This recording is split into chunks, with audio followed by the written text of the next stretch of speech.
Hi అండి, నా పేరు రిషి కుమార్. నేను ఇలా ఆంధ్రప్రదేశ్ నుంచి వచ్చాను. యాక్చువల్గా నేను ఒక మనీ ఫుడ్ సైకాలజీ అనే నాగరాజ్ గారు ఒక స్టార్ట్ చేశారని చెప్పి నా ఫ్రెండ్ నాకు చెప్తుంటూ ఒకసారి ట్రై చేద్దామని వచ్చాను.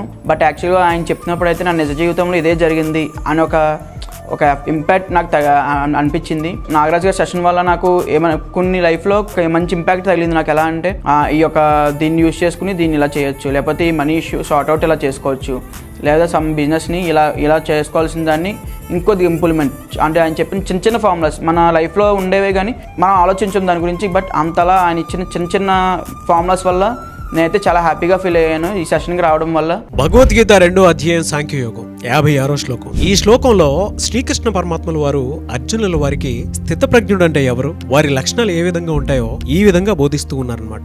దుఃఖేశ్వన దగ్నమనాహ సుఖేష విగత స్పృహ వీతరాగ భయక్రోధ స్థితధీర్మునిరిచింది. అంటే ఈ శ్లోక అర్థ వివరణ ఏ విధంగా ఉంటుంది అనంటే, దుఃఖానికి కృంగిపోయినటువంటి వారు, సుఖానికి పొంగిపోయినటువంటి వారు, మమకారము, భయము, కోపము వీటిని విడిచిపెట్టినటువంటి వ్యక్తి స్థితప్రజ్ఞుడవుతాడు అని చెప్పేసి చెప్తుందన్నమాట. దీన్ని సింపుల్ గా చెప్పాలి అంటే 6 వికారాలని మన జీవితంలో ఎప్పుడైతే మనం వదిలించుకుంటామో అప్పుడే స్థితప్రజ్ఞులం అవుతాం.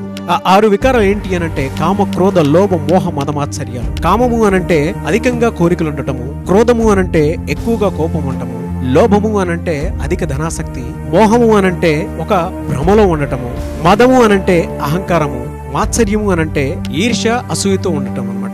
ఈ 6టిని ఒక మనిషి ఎప్పుడైతే వదిలిపెడతాడో స్థితప్రజ్ఞుడు అని చెప్పేసి అంటూ ఉంటారు. ఇప్పుడు చెప్పండి, మీరు స్థితప్రజ్ఞులా? మన జీవితంలో కూడా ఈ 6 మన జీవితాన్ని నాశనం చేసేస్తూ ఉంటాయి. మీ జీవితాల్లో కూడా ఉంటాయి. మీకు ఏది ఎక్కువగా ఇబ్బంది పడుతుందో కింద కామెంట్ బాక్స్ లో ఖచ్చితంగా తెలియజేయండి. సో చూసారు కదా వీడియో. ఈ వీడియోపై మీ అభిప్రాయం కామెంట్ బాక్స్ లో పోస్ట్ చేయండి. అండ్ ఆగస్ట్ 10th నుంచి ఫుడ్ మనీ సైకాలజీ పేరు మీద 5 days క్లాస్ నేను కండక్ట్ చేయబోతున్నాను. మనం తీసుకునేటువంటి ఆహారం మన శరీరంపై, మనస్సుపై ఎలాంటి ప్రభావాన్ని చూపిస్తుంది, మన ఆలోచనలు, అలవాట్లు వాటిని ఉపయోగించుకుని జీవితంలో ఏ విధంగా సక్సెస్ సాధించాలి, జీతం మాత్రమే జీవితం కాదు, ఇతర ఆదాయ మార్గాలను ఏ విధంగా సృష్టించుకోవాలి అనేటువంటి విషయాలు ఈ క్లాస్ లో ఉంటాయి. ఎవరైనా సరే ఎన్రోల్ చేసుకోవాలి అంటే మాత్రం వెంటనే స్క్రీన్ మీద కనిపిస్తున్న నంబర్కి సంప్రదించండి.